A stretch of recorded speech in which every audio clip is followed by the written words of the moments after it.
sorry, these blue light glasses are absolutely killing me, but I cannot see without them, so we're gonna party. Welcome back to Carry On Fire Family, where we highlight the humans behind the gear, firefighters, medics, first responders, who carry both the weight and the pride of the job. Today's guest is someone who has lived on both sides of the aisle. Life on the front lines, and then the leap into entrepreneurship.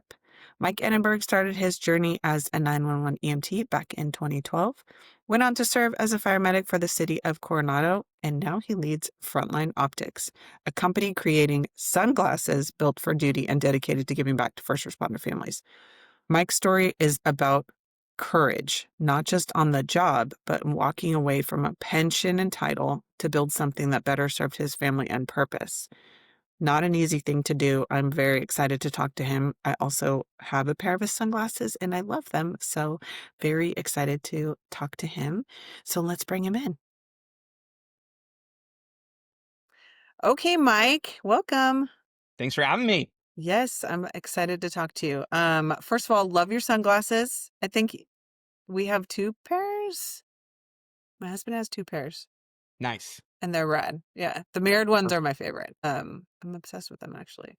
Because he looks really cute in them, but we'll talk about those more. Okay. Perfect. Let's start at the beginning. So you've really kind of seen it all. You've done the fireside and now you are an entrepreneur. So tell me, let's start out. What made you want to become a fire medic? What kind of pulled you toward the line of service? Yeah. I mean, it started as a kid. I think all kids have that like fascination for flashing lights.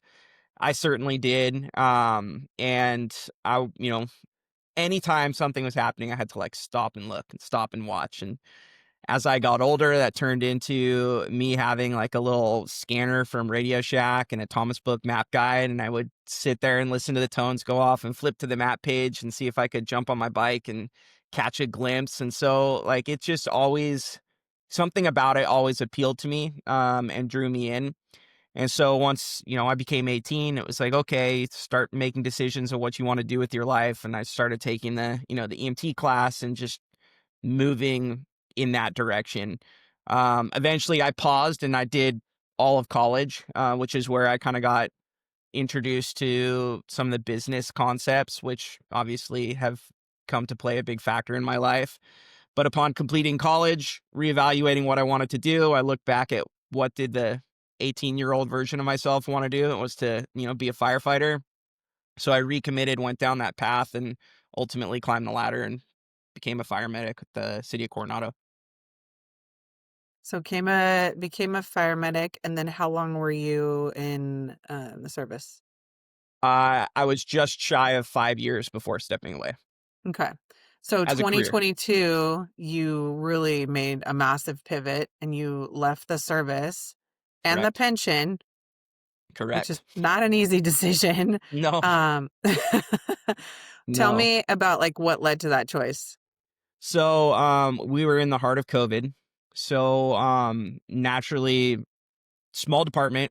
So whenever there's staffing issues in a small department, it's much more magnified, I guess you could say, because there's a smaller pool of people to do the work. So consistently, 5, 6, 7 days in a row, longest stint that I did, and this is without a strike team deployment, right? Longest stint was 11 days.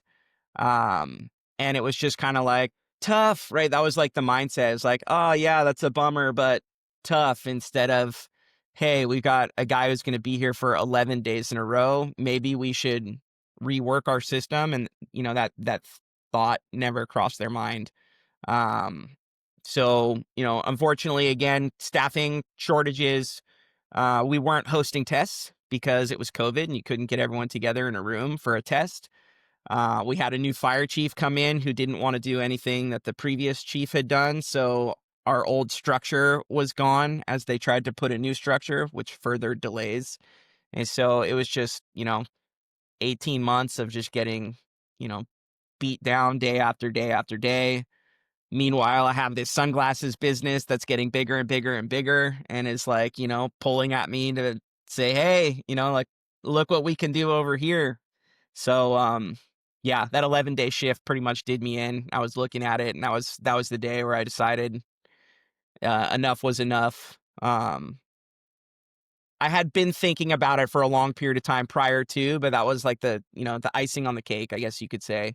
So I went in and I put in my 2-week notice leading into that 11-day shift. And so the 11 days wasn't so bad because I knew that there was an end in sight. I just kind of groundhog stayed it till the end and then, you know, said my farewell and walked away. And so you have 3 now, but you had 2 young ones at the time, right? Correct. Yeah. And we we found out that we were having the third one during that after I'd put that 2-week notice in. And it You're was like, like, "I "Hey, ju surprise." yeah, just kidding, actually, can I get that Yeah. back?" Like Yeah, "Are we really gonna do this?" And I was like, "This is a test, right? This is a test to see if we're really, committed to this." And we are, and we've talked about it. So, let's see where life takes us. that is a great way to look at it, actually. It's like, "Okay, this is the test, and, okay, yeah, no, can't take back the resignation."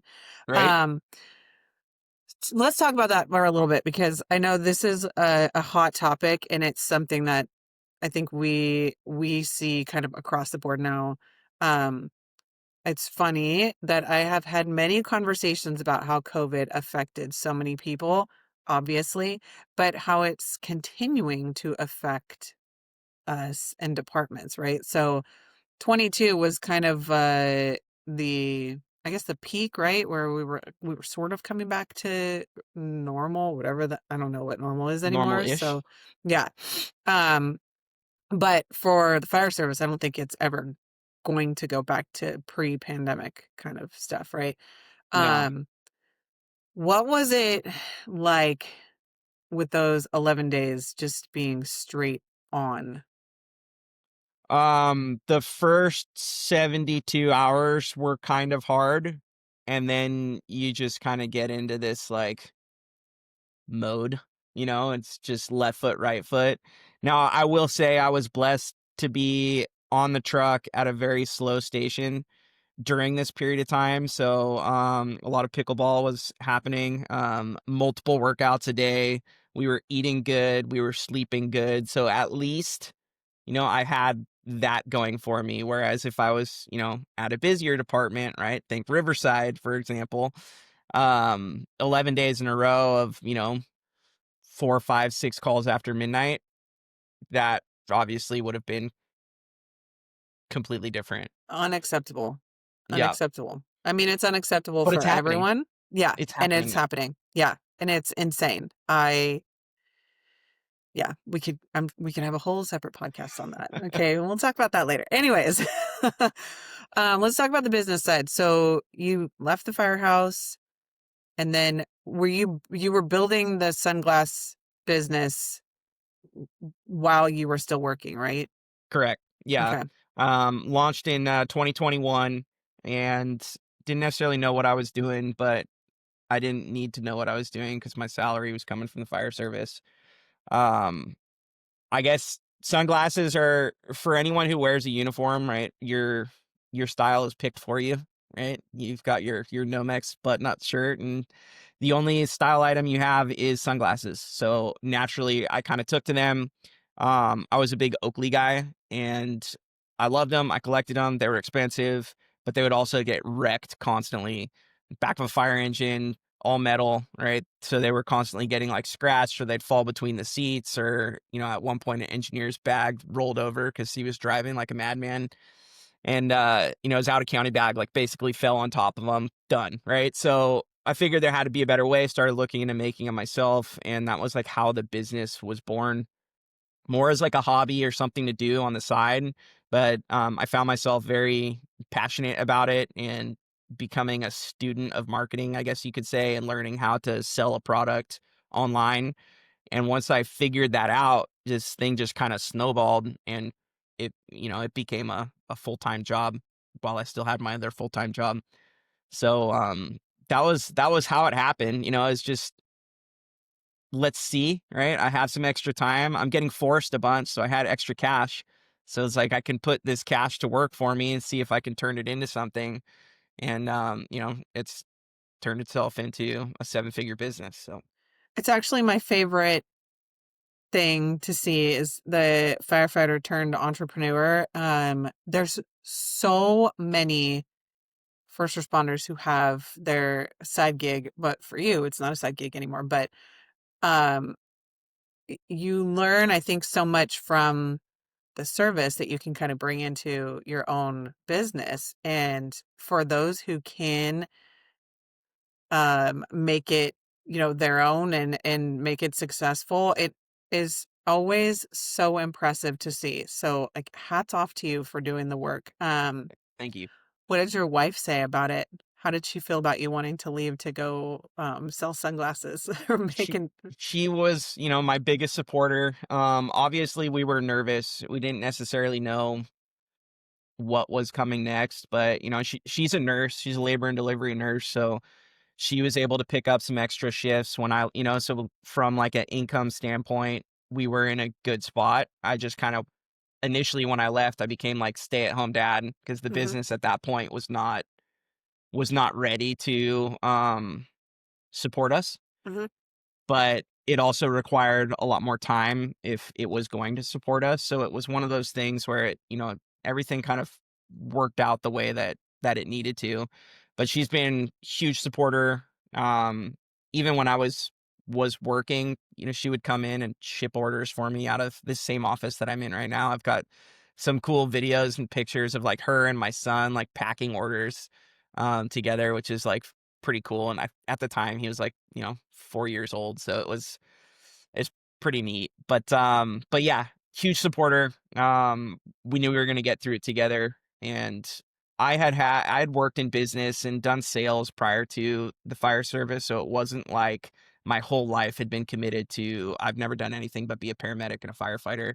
So, I guess I knew there was more out there for me, and it was just a matter of like tapping into it.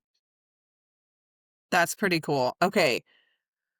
So tell me about the product because I know you have like a pretty cool replacement program. Yeah, And for firefighters and first responders, that is a wild concept because, like you just described, all of the sunglasses that get destroyed, I probably have a whole bucket of them. right. And there are many Oakleys in there, let me just tell you. So tell me more about them and then like the replacement program and all Sure. that and how you're marketing to first responders. Sure, absolutely. So the big thing for us is that we focus on durability first. So the idea behind them is that they're work glasses or duty sunglasses, but we also want to put enough style in there that you're happy to wear them off duty as well. So durability comes first. Uh, all premium components, we get them. A lot of them are ANSI Z87 rated, so they've got like the impact rating for OSHA. So if you do have that stickler of a company officer who wants to see that they've got a safety stamp on them, they've got it. So we cover all of those aspects. We put in a color enhancing lens. It's also got like an anti-reflective coating as well as polarization. So it's really going to cut down on the light. It's going to enhance kind of the world around you. I think we've all put on like cheap glasses that either have like a brown tint or a gray tint to them, and it just dulls all of the light around you.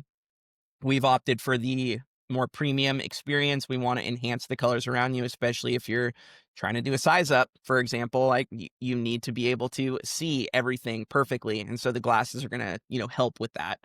Um, got that impact rating, and then of course we got that no questions asked replacement program. So if you lose them, you break them, you get bored of them, you leave them on the tailboard next to a cup of coffee and catch a run, any of those situations, it's covered. There's a small service fee that you pay, and then we'll ship a brand new pair to you. No questions asked. You get one of those for every pair purchased. And as you know, right, firefighters, police officers, we are tough on our stuff. We forget our stuff. Things break. We're generally not the most gentle of people. So, shit happens, and we like to cover it when that does happen. And then the last component is we give a portion of our sales back to the First Responders Children's Foundation, a foundation based out in New York. They support loved ones left behind when the first responder gives the ultimate sacrifice or is life altering injury in service to their communities. And that's an umbrella that covers all first responders, not just firefighters, not just police officers. They look at all of us as the same because even though we're doing slightly different jobs, we are all serving our communities, in that fashion as first responders. And so it was important to pick a charity that encompassed all of us. I love that. That is amazing. Okay, let's go back to choosing your family and just how important that was to you. So, obviously, a big part of your story is like now you're the pseudo stay-at-home dad, right? Yep. Plus you have your business. Leaving the job obviously gave you the gift of time, right? Right. What is what's been the hardest adjustment for you and what's the most rewarding? Oh, that's a good one. So, I mean, the hardest adjustment I think is just being home all the time. Um, I don't think that we fully grasp how hard it is to raise kids day in and day out when, you know, 24, 48, 72, 90, whatever number of hours it is that you get to go away and, you are involved through FaceTime, right? And phone calls and things of that nature, but you're not actually like in it day in, day out, the exhaustion that comes along with like raising, you know, three little beautiful children, and all the beautiful things that they do. So I think that was for sure the hardest part and the eye-opening part of like how hard the job is that we leave to our spouses that are home when we're gone. So that transition was definitely difficult. I still find it difficult years later, but at the same time, those challenges are also the most rewarding aspect of it because I mean, your kids they're little versions of you. They do little things that are like just little things that they do over the course of the day.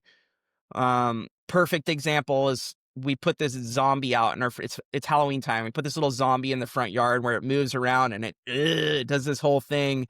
And my daughter runs out there and she's dancing with it, a 4-year-old daughter. And so she's doing this and laughing, right? Like hysterically and it's like you just take that moment, even though it's like it's bedtime, time to get in to take a bath, but you like look at that moment and like I know like in my core, I'm gonna remember that forever because it was so cute and so amazing. And had I been at work, I would have missed it, that little tiny brief second that I'm gonna remember for the rest of my life. Uh, So it's hard, but it's the most rewarding hard that there is. yeah. You nailed it pretty much. I completely agree with you. It's some days are horrendous and some days are amazing, but there's always a good like in between and a good balance for the most part. Okay, so we talk about mental health obviously a lot on the podcast. What's one thing you wish more first responders knew before they hit burnout? Yet there's resources out there. Um Even like peer support channels. There's peer support teams within the departments, and there's peer support teams that, are exterior of the department where you can reach out and talk to someone in Chicago, for example, who can talk. You have zero, you're never going to see them, but they're there. They understand what's going on, and you can be so vulnerable and talk through it, and they'll be vulnerable right back with you.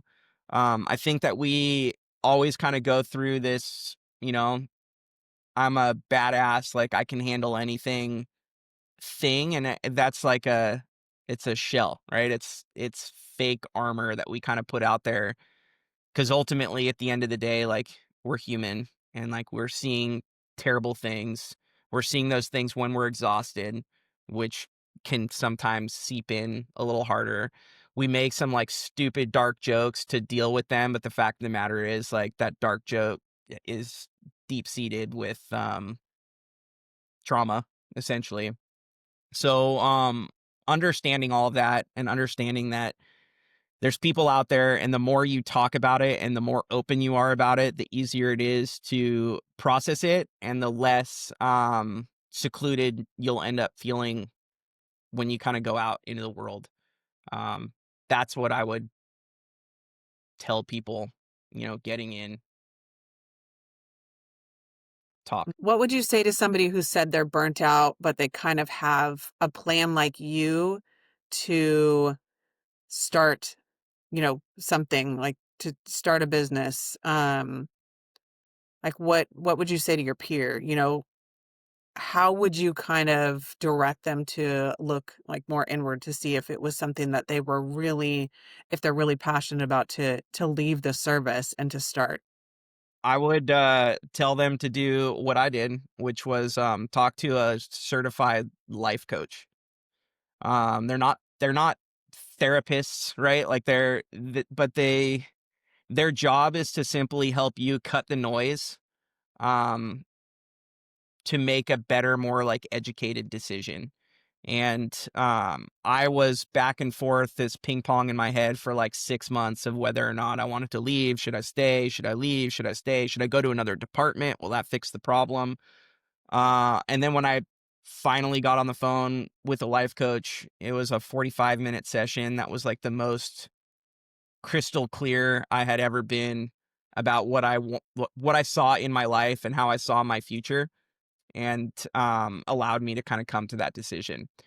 Now, that being said, you also have to look at it. We can't lie. The fire service provides a good means financially for our families with the retirement, with the income that comes in. Now it's an exchange of time, but doesn't change the fact that if you just decide to jump off with no plan, are you going to be able to pay for your mortgage, right? Are you going to be able to pay for childcare? So all of these things are important things that need to be considered so that you don't just make an emotional decision. And again, while speaking to a life coach, that can help you get clarity. It can help you create an exit plan.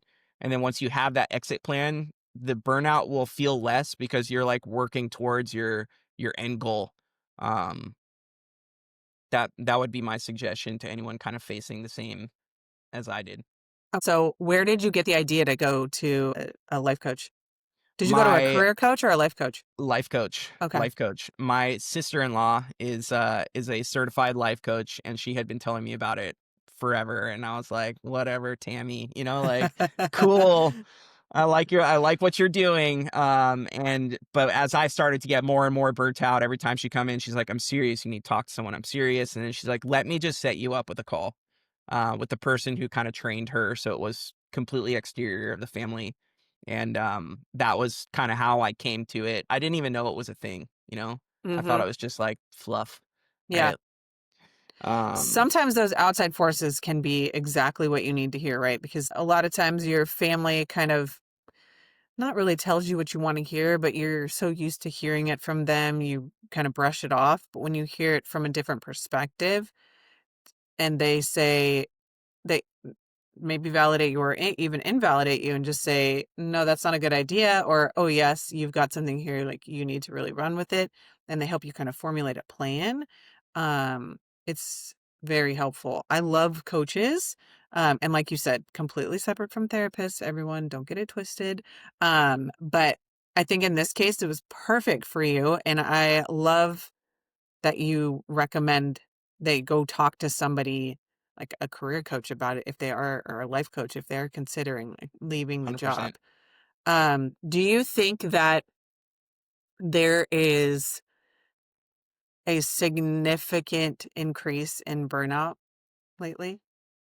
Yeah, I do. I don't think the job is what it was in times past. Now, let's back up, right? The A lot of the guys when I was coming in, and anyone who's been in for like 5, 10 years, they probably had an EMT instructor or something who I would say came into the fire service in a different age. Came through the fire service in an age where a single income, even in California, could still afford a house, could afford a couple nice cars, could afford vacations, and could afford for their spouse not to work to take care of the kids. And that dynamic could work. Uh, in today's fire service, with house prices the way that they are, and vehicle prices the way that they are, and childcare prices the way that they are, you really do need two incomes. And if you don't, like, it's you can make it work, but it's going to be significantly more challenging, with significantly more like family support that's going to be required. So I just don't think it's the same thing.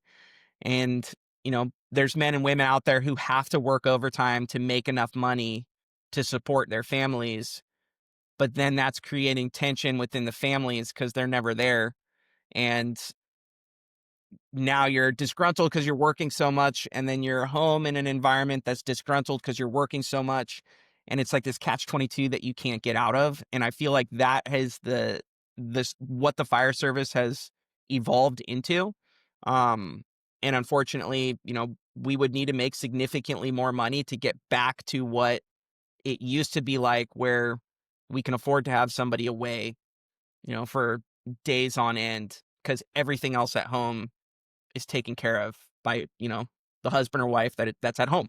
So, I think that is what's leading to a lot of that burnout, and it's not something that gets talked about enough.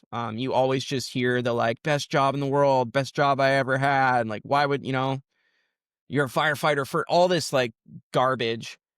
But, that's coming from people who didn't live through the current climate, and so they can't really speak to it.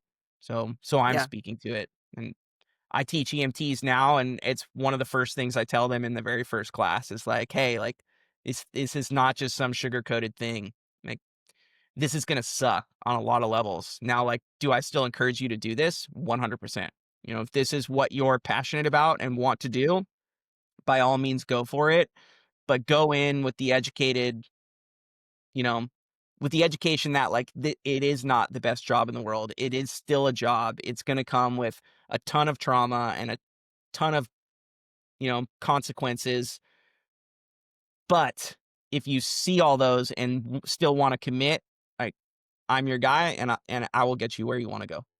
And that is just literally removing the rose-colored glasses, giving them the facts, and letting them decide whether or not it's gonna work for them, right? And there's nothing wrong with telling people upfront what to expect, because otherwise they go in blind, they do burn out, and they leave. And that's not necessarily what you want. I had talked to somebody recently that said, like, especially with paramedics now, their average turnover is like 8 years. Um, I could see that totally. Like now it's so different. Even from 5 years ago, it's completely different. And we, like you said, we have to get back to a place where we don't have to depend on overtime to live, right? Because it is a vicious cycle. It is one we cannot get off of, and it's not the way that the job was designed to ever be. And it's really disheartening to see the way that it's kind of evolved, and how dysfunctional it is making families and 100%. firefighters, quite frankly. Um, I don't know. I don't know what the answer is. We're still trying to all figure that out.